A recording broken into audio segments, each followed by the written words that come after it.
Alrighty, everyone, and we are getting set now for uh, All-Star Pro Danger Zone. And now that I am caught up with my WMA5 save, I have decided to move on forward here with, if at least for a little bit. I planned on moving forward with uh, episodes that I do. Every episode I would do an entire month. That was kind of my plan there, was to do that and to just see what happens, I guess.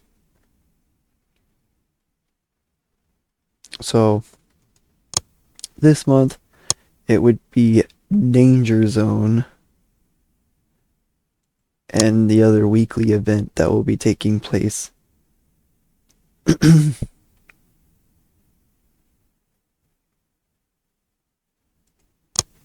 So yeah, let's dive right into it.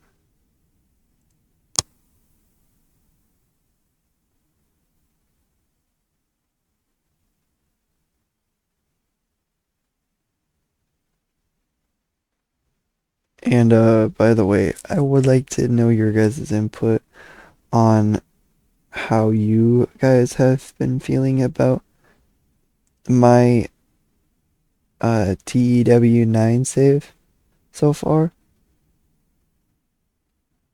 Danger Zone set to run for 2 hours. Will be a normal event. Ticket pricing's normal. Nobody's getting the night off. Let's go to Wichita, Kansas for this event. For broadcasters, we'll do subscription and commercial. Booking team meeting. Got 190 creative energy. So I'll do a character idea, a near certainty. And let's do a creative finish. No, a near certainty on anyone. Let's do another creative finish. A near certainty on anyone. I want to do an angle idea too. A bit of a gamble on Ellie Mae Walton. I'll keep it on it. That might be useful actually. Houston Hanley at a discarded karaoke machine and doing a pre-show competition. Nice. Pre-show training drills. Coco Malloy and Maribel Mercado apparently furious with each other. Cal Sanders and Perry Longstaff had a heated argument.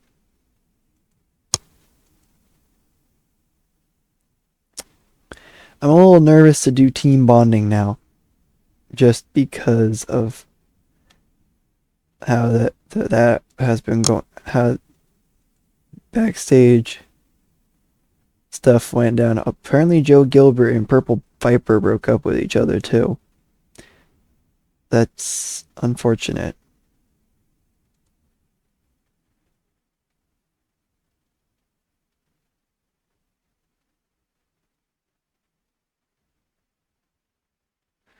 Let's just metal.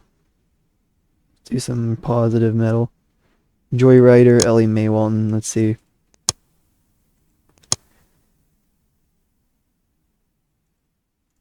It probably didn't even do anything, but yeah, I was nervous to do. I was nervous to do the.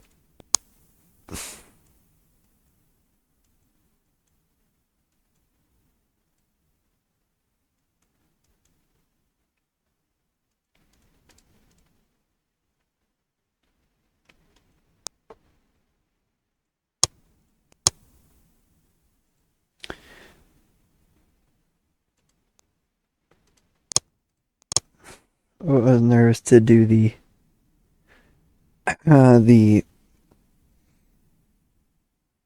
the team bonding because of the arguments that were going on. Oh wait, whoops.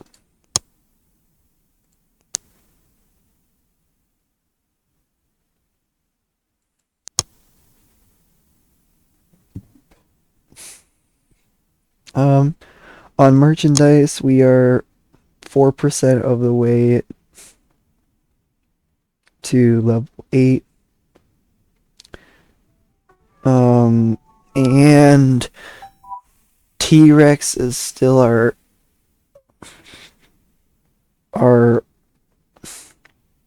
guy that makes the most merch. Um,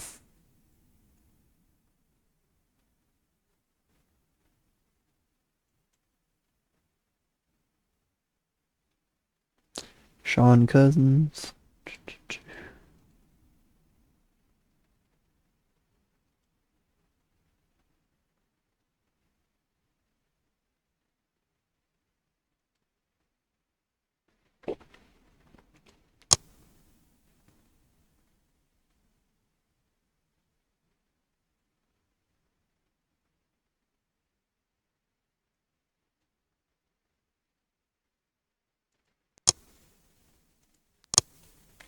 So, yeah, I shall be back with Danger Zone.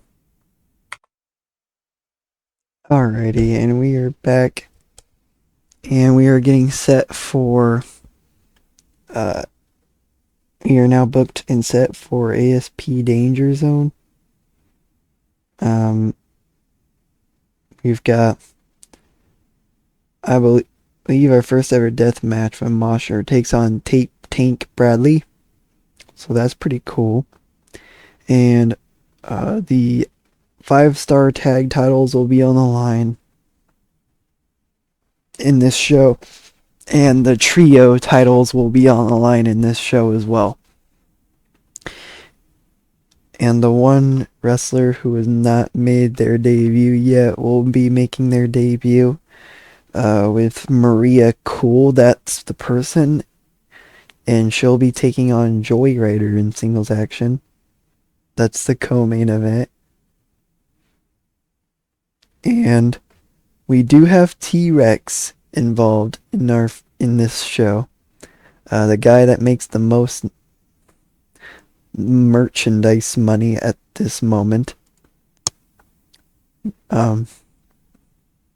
But let's get into it. And we see Rain Man take on Amo Delgado. It was a decent match. Rain Man defeated Amo Delgado in 7 minutes and 47 by submission with a rainfall. The match was designed to work the crowd, and they did a pretty good job of that. Amo Delgado actually outperformed Rain Man. The creative success was a finish. Rain Man was rusty too, so that did not really do any favors. But commentary did well. Match got the show off to a strong start. And then backstage, Allie Perks talked about how she thought her career was going to be different at All Star Pro, and how things might look up now that her and Power Girl have a 5-star tag team title opportunity. Power comes with perks, as they say. And the San Diego girls, they're going to find out tonight. So her backstage promo got a 39. She improvised well. That's good.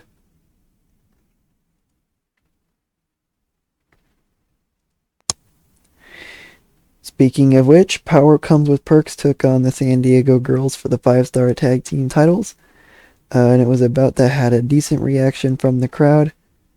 With subpar wrestling, the San Diego girls defeated Power Comes with Perks in 11 minutes and 46 when Izzy Quick pinned Power Girl with a victory roll.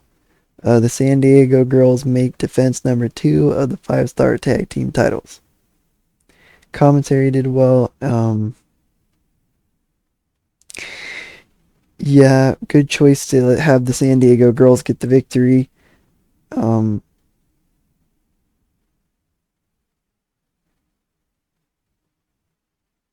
yeah, not really much else to look at there.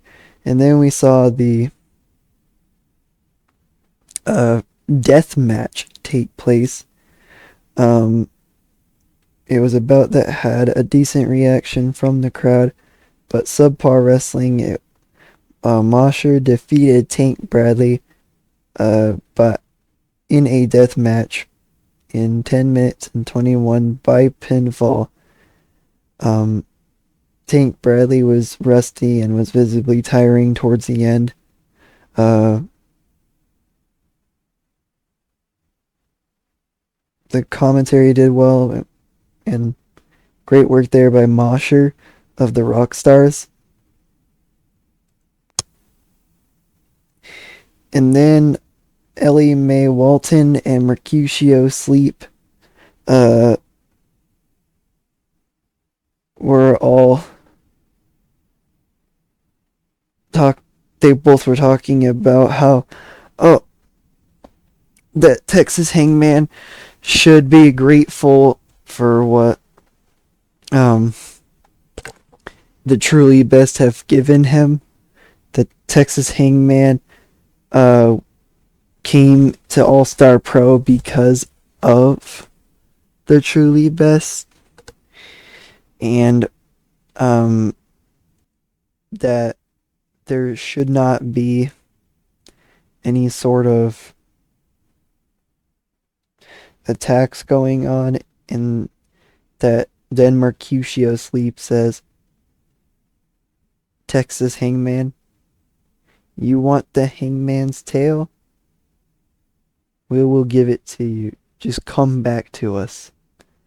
And then Texas Hangman, from behind, grabs the both of them and choke slams them both again.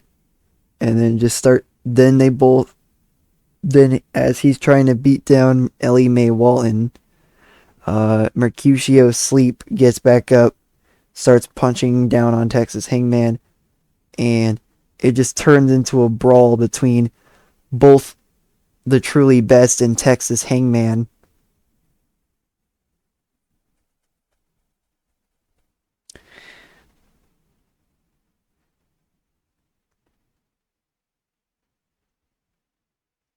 Mercutio Sleep improvised well. The angle as a whole got a 43. That's pretty cool. Ellie Mae Walton's angle idea was a success. Commentary did well. Alrighty. And then we saw Blue Dragon and Tim Leon take on Wild Red Stallion and T-Rex. It was about that had a decent reaction from the crowd, but subpar wrestling. Wild Red Stallion and T-Rex defeated Blue Dragon and Tim Leon in 18 minutes 8 when Wild Red Stallion pinned Tim Leon with a Lakota cutter. Wild Red Stallion was rusty and so was Tim Leon. T-Rex was visibly tiring towards the end. He was also the best performer of the night. Once all these guys aren't rusty, I honestly do believe that they'll start throwing out better performances. This was also Blue Dragon's last match. And it ended up being Tim Leon that lost. Then backstage, we saw Black Diamond talk about her future with All Star Pro. She says, my contract's coming up soon. I'm not even sure if I plan on staying, but for the amount of time that I do have, I will make the best of what I've got. Which, there you go. Pretty cool stuff.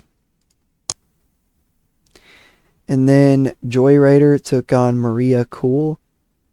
Uh, and it was about that had decent wrestling but little heat. Joyrider defeated Maria Cool in 10 minutes 24 by submission. Joyrider had a 39, Maria Cool had a 24.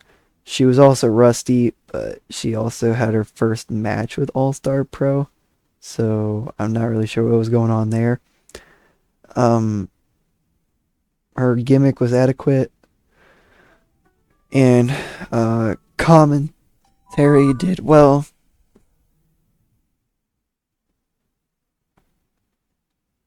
Um, then we saw Mitchell Aldred talk about how he feels that um, he does not get enough chances here at All Star Pro, and he's like, "Give me more opportunities. Give me everything you've got. I don't care if it's the 5-star champion. I don't care if it's T-Rex. I don't care if it's the next big thing. Give me your best." And so that got a 45. And in our main event, El Inferno Horde and Dr. Funkenstein, Kate Lilly, and Ashley Grover. It was a bout that had good wrestling and a decent reaction from the crowd. El Inferno Horde defeated Dr. Funkenstein, Kate Lilly, and Ashley Grover in 15 minutes 20 when Celeste Moon submitted Dr. Funkenstein. El Inferno Horde makes defense one of the trio titles. Match got a 51. A great main event. Queen Amazon seemed off her game. Remember, Queen Amazon is now the. That's not Queen Amazon. Queen Amazon is now the. We now know that she's the leader of El Inferno Horde. This very creepy faction that's been going on, and they, at some one point, they do try to set. After the match, they try to set Dr. Funkenstein on fire, but Kate Lilly and Ashley Grover stop it from happening. So there you go.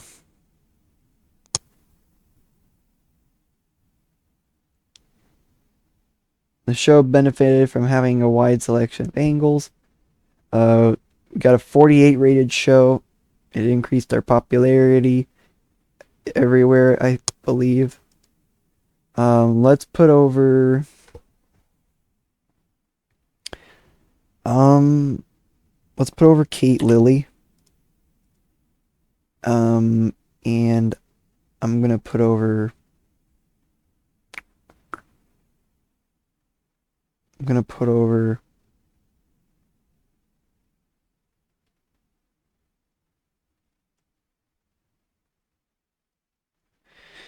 Um.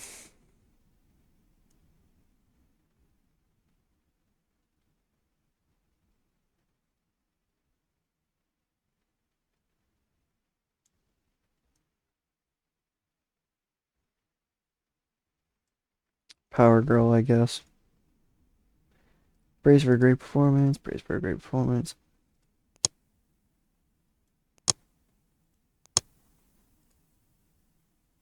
We got $150,473 in profit. Ticket sales were good. Broadcasting. We got $1,230 on merchandise. Show costs $3,445. We spent $5,460 on the workers. $100 on marketing. Okay, cool.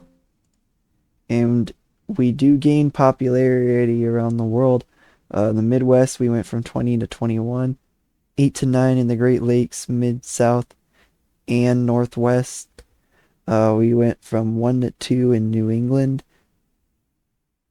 and 3 to 4 in Mid Atlantic, Southwest, and Tri State, 4 to 5 in the Southeast, and everywhere else there was an increase, but no visible changes.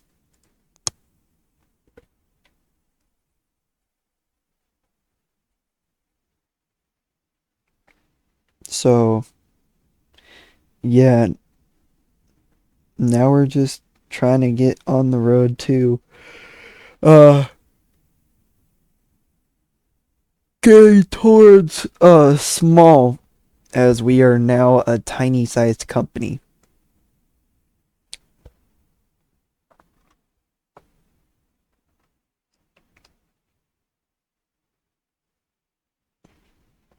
And we're trying to build up our next good contender for um the 5-star championship, but I'm having some trouble with that. Danger Zone was shown last night and got 4,613 viewers watching, and 402,797 viewers overall. Great stuff. And let's take a look at the finance part. We at this moment are gaining, we are in profit at this current moment.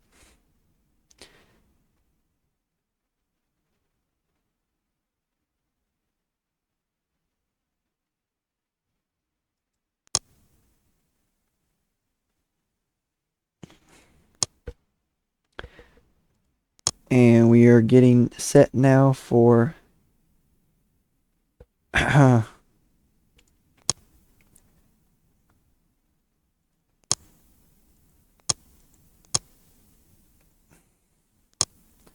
we are now getting set for ASP writing on the wall.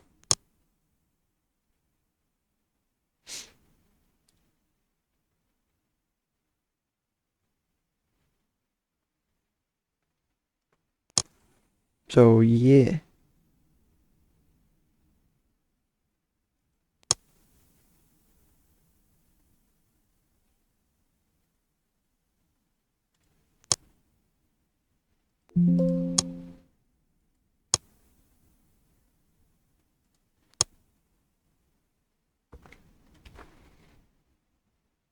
I shall be back.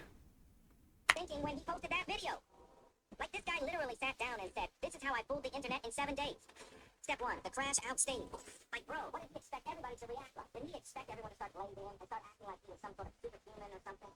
Like, don't get me wrong. I don't hate Marlon. But man, this is one of the stupidest things I've ever seen. Don't call him Marlon. He's the calculated manipulator. But no, really, who actually knew that Marlon stopped posting on the internet for 7 days? Like, nobody knew about that. This went from having people edit him like crazy on TikTok to now everybody's just roasting and making it into a meme. Bro, what the frick was Marlon thinking when he posted that video? Like, this guy literally sat down and said, "This is how I fooled the internet in 7 days. Step 1, the crash outstayed."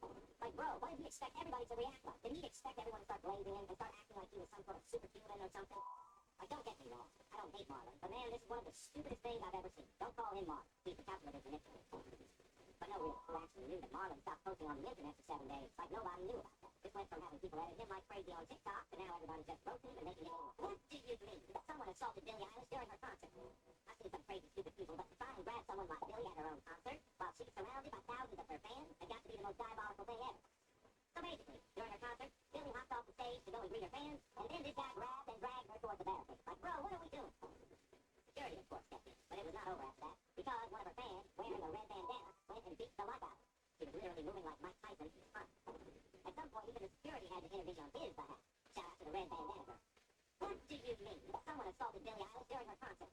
I've seen some crazy. What do you mean millions of people are playing the most messed up game on Roblox? It's made by an actual criminal in real life. There's this game called Parent House Tycoon, and at first, it looks like some harmless old school tycoon where you build a little house. The rumor is that the developer was actually stalking a real girl named Sarah. That's why in the game, when you finish the house, you'll find someone hiding under the car like they are waiting for her. And that's not it, because if you go to Sarah's school and check the trash bins by the gym, you can literally hear her screaming from inside them. But that's not even the craziest part. This is where it gets insane. If you type Sarah in the chat, you get teleported to a dark room with a figure holding a weapon. And then it flashes what's believed to be the creepiest real picture of the alleged victim, Sarah. What do you mean millions of people are playing the most messed up game on Roblox? It's made by an actual criminal in real life. There's this game called Sarah's House Tycoon, and at first it looks like some harmless old school tycoon where you build a little house. The rumor is that the developer was actually stalking a real girl named Sarah. That's why in the game, when you finish the house, you'll find someone hiding under the car like they are waiting. What do you mean there's a Twitch streamer who gave birth live on screen? Her name is Betty, and she just gave birth. Her chat really must have been like W Baby. Top donator gets the name. 50 gifted, and I'll do a giveaway. Okay, the 6-7 meter is older than her. The baby is going to be watching the screen 15 years later and witnessing home birth while people are donating and saying W push. Like, are we dead ass serious right now? You're literally watching someone fight for their life. The chat is just spamming emotes like it's a boss fight. Thanks for the gifted subs, guys. Oh wait, the baby's kicking me right back. Streaming used to be gaming. What's next? What do you mean? There's a Twitch streamer who gave birth live on screen. Her name is Sandy, and Roblox admin abuse is getting out of hand. Like first, we had Grow a Dog, which fair enough, they were the first people to do it. But now every game on the platform is doing it. Steel, a brain rot decided to hop on the trend too, and honestly, I don't think it's a bad thing if a game can pull it off. However, it gets worse from here. Play ball, a game owned by Too Big, one of the biggest cash grabs in Roblox, decided to start doing admin abuse too. Balloon surprise, it was tough. However, this next one I'm going to show you makes play ball look like a masterpiece. This is from the game you'd least expect an admin abuse. Brookhaven. Does Brookhaven really need admin abuse? All they did was add flashing lights and make your character spin around. I feel bad for people with epilepsy. You guys like admin abuse events? Roblox admin abuse is getting out of hand. Like first, we had Grow a Dog. What do you mean two girls just got hit by a train while trying to do flying different? What do you mean two girls just got flying different? The second I'm home alone. Every sound in the house suddenly becomes a full-blown. There is nothing more intense than trying to fake sleep when your parents check on you in the middle of the night. Like, bro, I swear, I deserve an Oscar for my acting. You're just chilling in bed watching TikTok when you suddenly think, what made us take Halloween costumes from shit your pants scary to thirst trap sexy? I'm tired of walking around on Halloween and seeing girls wearing outfits made up like 3 pieces of dental floss. At this point, Halloween is just an outdoor strip club. Because how do you even make Mario sex? Halloween used to be a time to dress up as a hero or villain and just have fun. But now it's a competition to see who's got the fattest ass. And the crazy thing is, these gooners keep eating it up every year, tickling their pickle, like it's part of the holiday. People are so filled with lust that trick or treating has turned into treating your meat. What made us take Halloween costumes from shit your pants scary, thirst trap sexy? I'm tired of walking around on Halloween and seeing girls wearing outfits made up like 3 pieces of dental floss. At this point, Halloween is just an outdoor strip club. Because how do you even make Mario sexy? Halloween used to be a time to dress up as your favorite hero or villain and just have fun. But now it's a competition to see who's got the fattest ass. And the crazy thing is, these gooners keep eating it up every year, tickling their pickle, like it's part of the holiday. People are so filled with lust that trick or treating has turned into treating your meat. What made us take Halloween costumes from shit your pants scary to thirst trap sexy?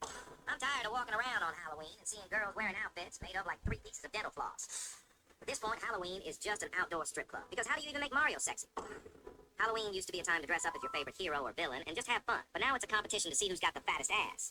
And the crazy thing is, these gooners keep eating it up every year, tickling their pickle, like it's part of the holiday. People are so filled with lust that trick or treating has turned into treating your meat.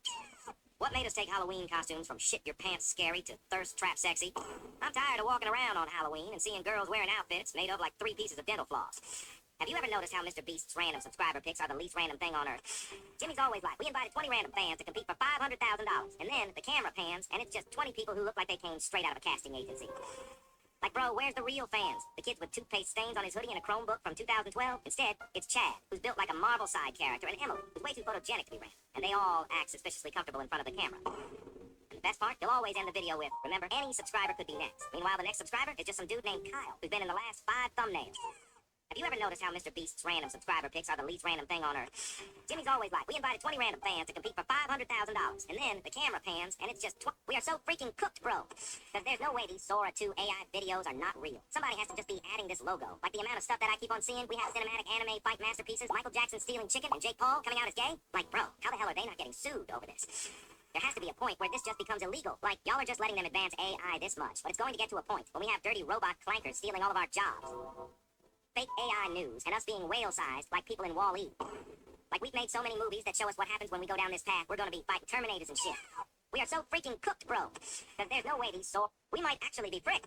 Some scientists down in Antarctica drilled deeper into the ice than ever before, like miles down into stuff that hasn't seen sunlight in millions of years. And guess what they found? Not fossils, not bacteria, something alive. They're calling it an organism. But the leaked reports? Nah, bro. What do you mean Diddy only got sentenced to 4 years in prison? Like, bro, I damn near got sentenced to 4 years for cheating on an exam in school. Diddy's lawyer might even be better than Harvey Specter himself. All those bottles of baby oil, all those testimonies, all the camera footage, and they really just gave him a slap on the wrist. If I did the same thing, I'd get 2 decades. This just goes to show you can really do whatever you want when you're rich. The world just turns into a GTA map. And the worst part? If he acts right in prison and is showing signs of improvement, he'll probably get out in less than 2 years max. That is just insane. Because, what do you mean Diddy only got sentenced to 4 years in prison? Guys, take a look at this. You're wide open. If I told you that this animation was made with AI, would you believe me? Because me personally, I wouldn't. Yeah, that clip was made with the new Sora 2 AI. And it's actually insane. You can literally make anime in like 5 minutes. No studio team, no budget, just a prompt. Animators are out here slaving over keyframes, drawing everything line by line, stressing over proportions. Meanwhile, some random dudes like, make me a Dragon Ball Z and One Punch Man crossover. And boom, full anime clip. Like, bro, Sora 2 is basically Anime Studio in a box. It's amazing. It's terrifying. And honestly, we're about 3 updates away from someone cranking away a whole Netflix series in their bedroom. Good luck, animators. Y'all are cooked. Guys, take a look at this. You're wide open.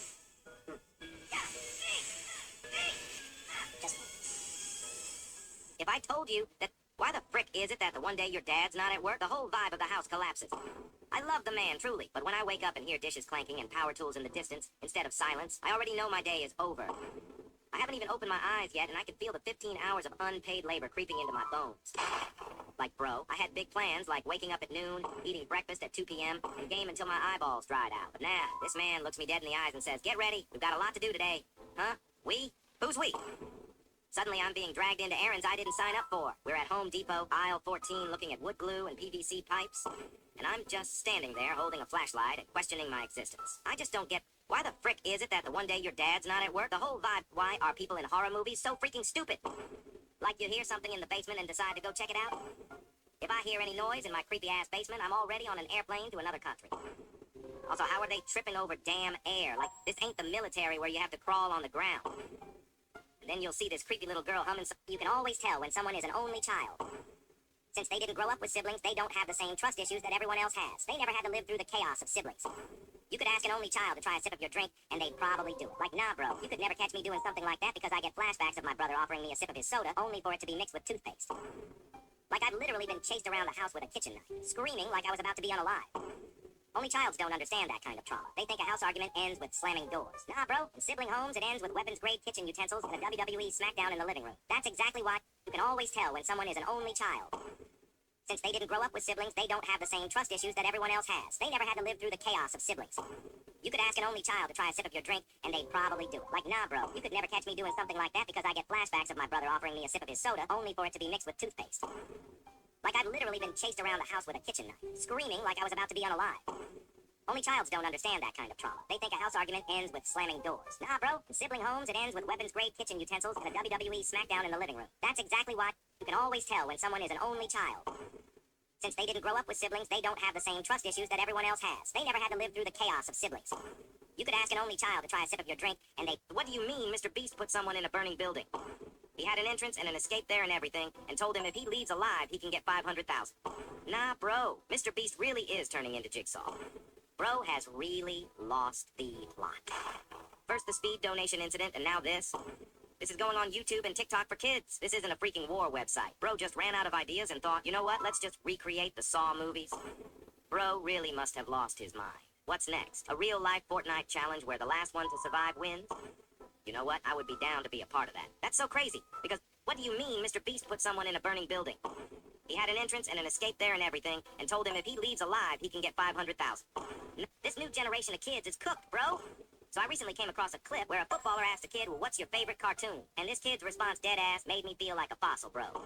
Look at this. Hey, what's your favorite cartoon? YouTube. I like YouTube. No, cartoon. Cartoon? Mm-hmm. You don't like cartoon? What do you mean cartoon? Oh, I'm not that old. Is it like when they have ads?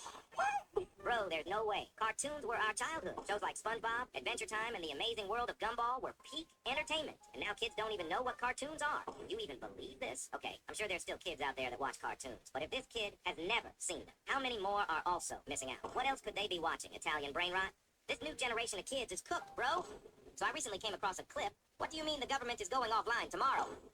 The government is going to be shutting itself down due to budget cuts, even though we have more than enough money to keep it running. They're causing the purge for the love of the game. Like, bro, this is just admin abuse at this point. We are experiencing a real-life live event right now. But apparently, after the government shuts down, there's only going to be 44 people left to run the entire country. That is less than one person per state. What are they going to do with the rest of the 6 states? Just let them purge themselves out? And this entire thing is happening because we can't figure out whether to spend money on the military or healthcare. Like, bro, we already have bombs that were able to cook the masculinity out of Japan, having them wearing skirts and playing with Hello Kitty ever since. What do you mean the government is going offline tomorrow? The government is going to be shutting itself down due to budget cuts. Even, I just found out that the chosen one was born. A baby was born in Brazil holding its mom's IUD, which, if you don't know, is 99.9% effective on stopping pregnancy. Like, bro, this dude said, I wasn't supposed to be born. Who decided that? Dude only came out of his mom to ask her why she was stuffing items in his domain. And he did all this while simultaneously winning the 1 versus a million sperm battle. He won 2 wars before he was even born. This baby said, reality can be whatever I want it to be. His first toy was a device that was supposed to poison him. He just defeated death and asked us if we were entertained. He was meant to be born. His whole life is gonna be winnings, bro. I'm not gonna lie. He might be the world's first trillionaire. Bro is gonna be walking around life and having a voice narrate his every move. I just found out that the chosen one was born.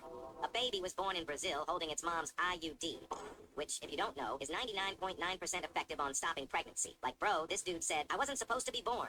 What do you mean David was innocent? That bro is not innocent. You mean to tell me the same man with a 15-year-old in the trunk of his car was found innocent yesterday?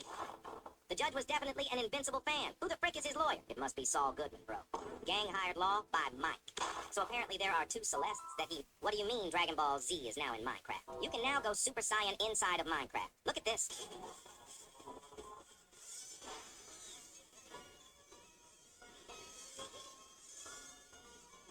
Oh my god, this might genuinely be one of the greatest collabs of all time. So not only can you go Super Saiyan, but you can also go and fight new bosses. First, you gotta go around and collect the Dragon Balls that are placed around the world. These Dragon Balls can be in structures like the pyramids or the Nether fortresses. Once you get a total of 7 of them, you can then use to summon the first boss, which is Shenron. And when defeating Shenron, you will get the choice of becoming a Super Saiyan. And if you accept, you start to glow. Okay, and we're live. Set up for All-Star Pro writing on the wall. And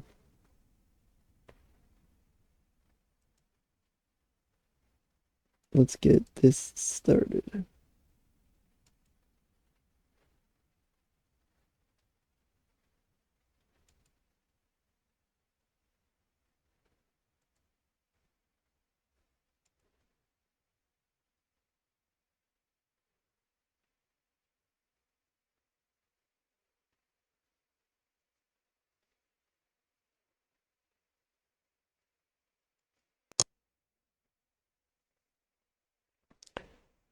Frankie Perez basically is talking about how um he's ready for his match in the main event, in that um he hopes to become the number 1 contender for the 5-star championship. He struggled when going off script, but he had a hot catchphrase, and we got the show off to a strong start, so great stuff there. Our opening contest then saw a bout that had decent reaction from the crowd, but subpar wrestling. Pepper Pelton defeated Power Girl in 7 minutes 14 by pinfall. The Fisherman Suplex. Commentary did well. Power Girl probably should have won this match, but oh well.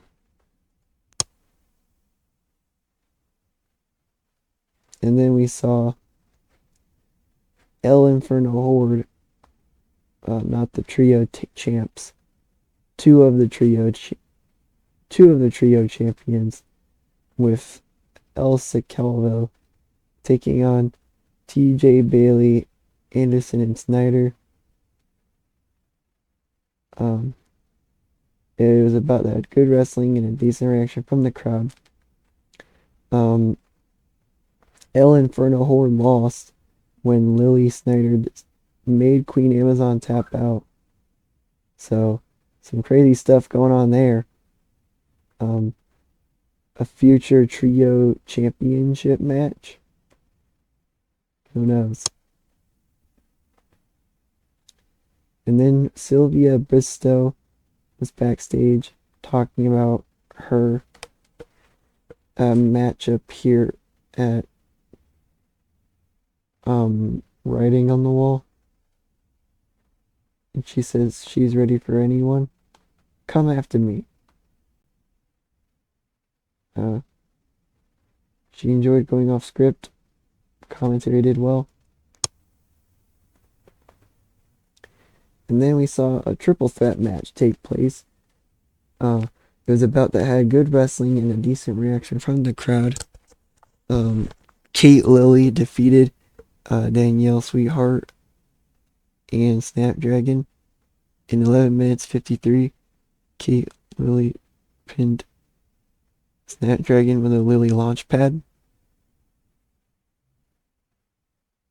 Snapdragon was rusty, but that's okay.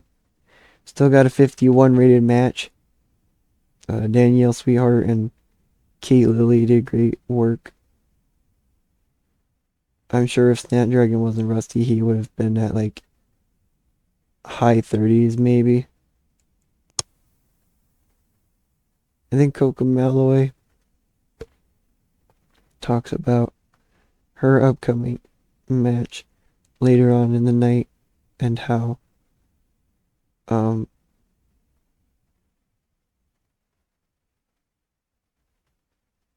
that she says her opponent isn't ready for her. And All-Star Pro will see me in singles action. I'm more than just a tag team champion. I can be a singles champion. So she wants more than just the tag team championships, it looks like. Hey, Coco Malloy enjoyed going off script with commentary giving this a boost.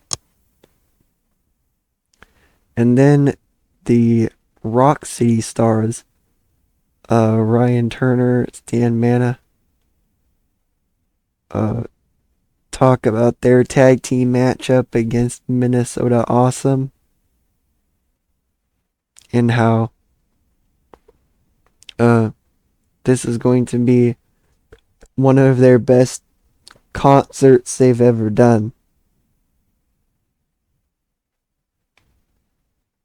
Stan Mana went off script well.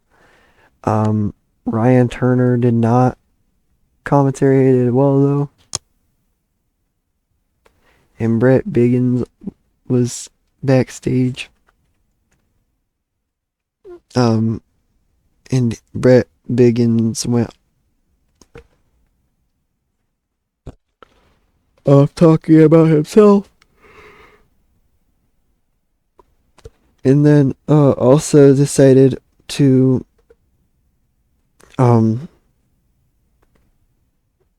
mention that he has an opponent that he'd like to challenge, but he's not going to make the challenge just yet. Interesting. Who could Britt Biggins want to wrestle?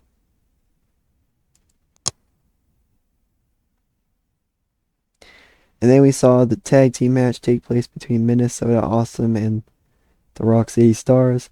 Minnesota Awesome won in 13 minutes 40. And about that had great wrestling and good heat. Perry Longstaff pinned Stan Mana with a missile drop kick. Match got a 56. Wow. Brett Biggins took on Sylvia Bristow.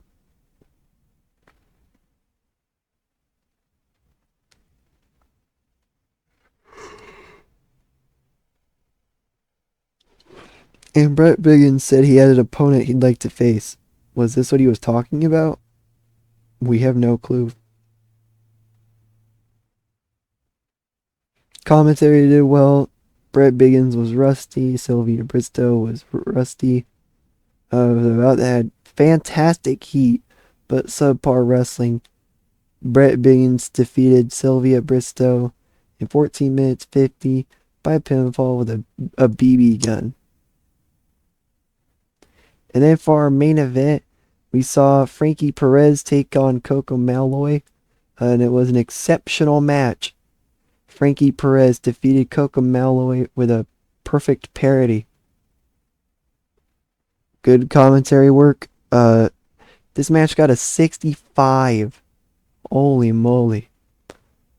I think we have our number one contender for the 5-star championship.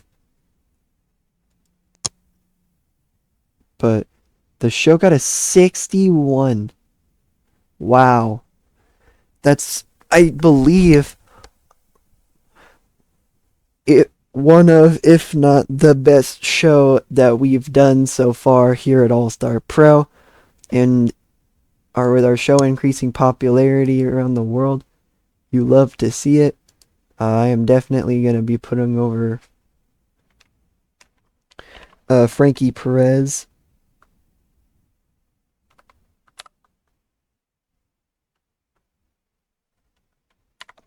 Frankie Perez. And I'm going to put over... I think I'm going to put over... let's put over Queen Amazon. Praise for a great performance. Praise for a great performance. Frankie Perez seemed pleased. Queen Amazon seemed pleased.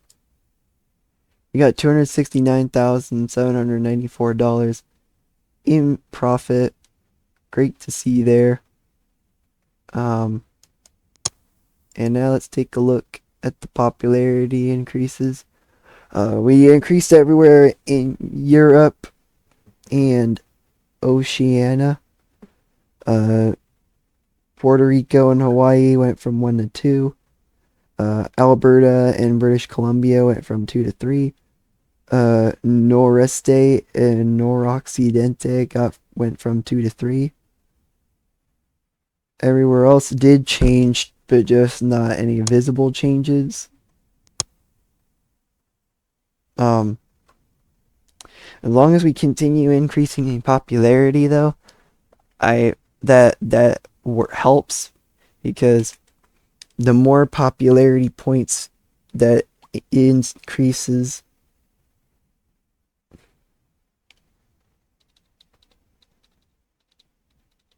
the more money we make off of merchandise.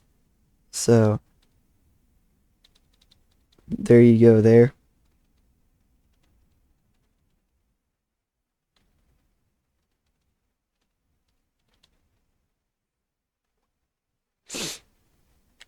And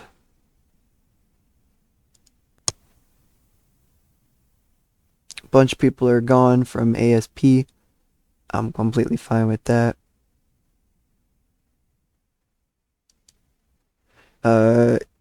ASP Writing on the Wall got 8,756 viewers.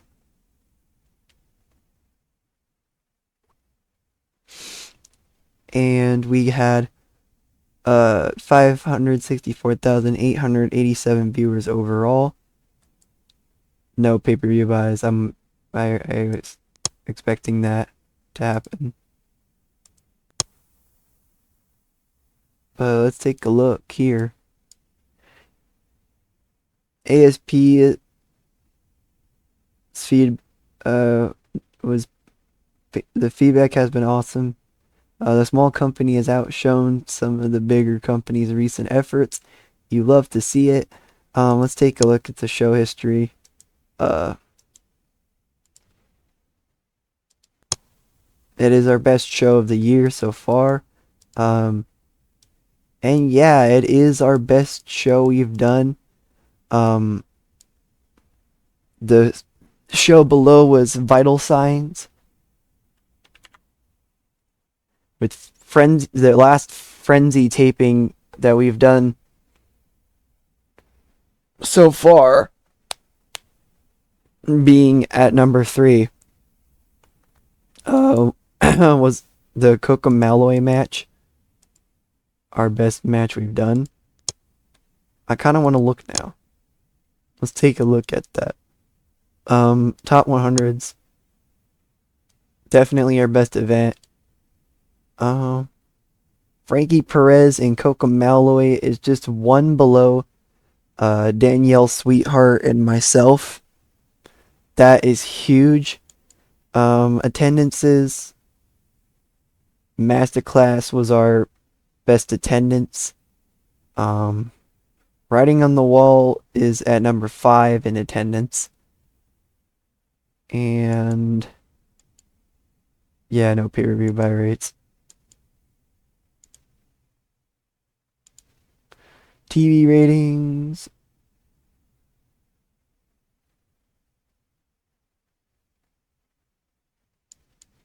Viewership.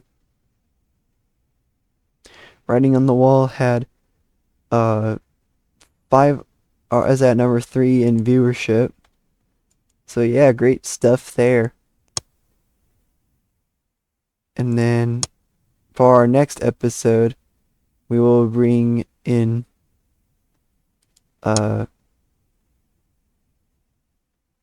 ASP Overload. And Overload will see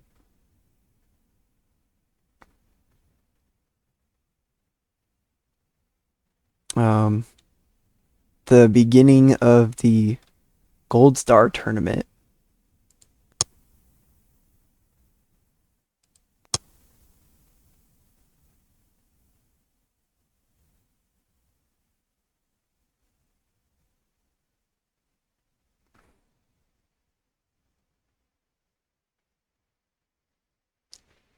And we are actually gonna go to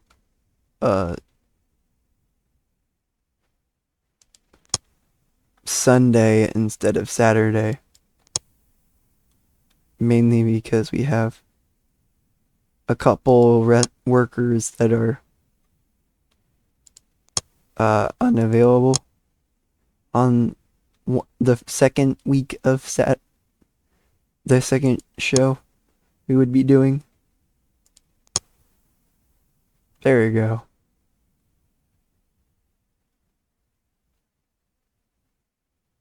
I mean, it doesn't really matter too much if people are gone or not, as long as we're putting on good shows and increasing in popularity and all this stuff. It looks like Brett Biggins and Sylvia Bristow will be leaving tomorrow. I want to actually negotiate with Brett Biggins again, but I can't. So I'll probably end up renegotiating with him.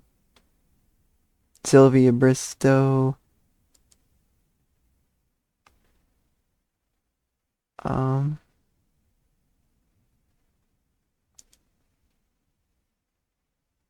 probably not gonna keep her, if I'm gonna be real.